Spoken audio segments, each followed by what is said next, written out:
Cyrus Walker, managing principal at Data Defender, says the swatting spree via Ring cameras should serve as a cautionary tale about just how vulnerable our homes really are. And he's joining me now to talk to us more about this. Good morning to you. Nice to have you. Thank you. So we just mentioned those Ring cameras. What other devices, or is that a big one that hackers most likely want to go after? Well, that's a big prize right now because there's a lot of notoriety that they gain within their community to prove their capability and build the credibility amongst their fellow hackers, if you will.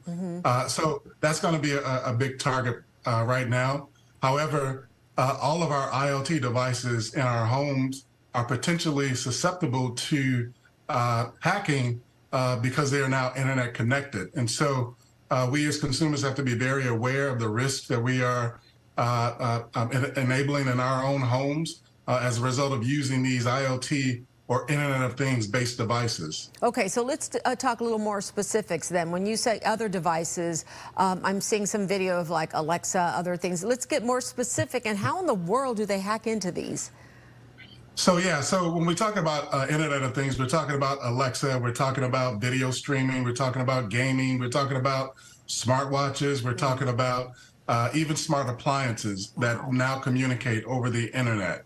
Now, the way that hackers typically make their way into these devices is generally through either an account associated with the device or through the wireless network that these devices connect to. And so if our wireless networks are not completely secure, that's a way into our homes. Also, because our digital lives have exploded with technology and information, and particularly online accounts, it makes it very hard for us as consumers to manage all of this. And so typically, we generally behave badly when it comes to managing these online accounts. And this is one way that attackers will generally gain access to our lives through the repeated use of credentials that we use from one account to another that allows a hacker to get into our financial accounts, into our streaming accounts, into our travel accounts, into pretty much every aspect of our lives. And so we have to do a better job of managing our digital lives today. Oh, I know it is overwhelming, Cyrus. You're so right. We have so many things. It's so much to think about that you just kind of forget about it and think, well, it's not going to happen to me. So what advice do you have for people who are watching how to prevent hackers from getting into these devices?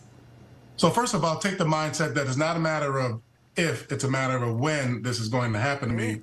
And second, what are you going to be able to do about it when it does happen to you?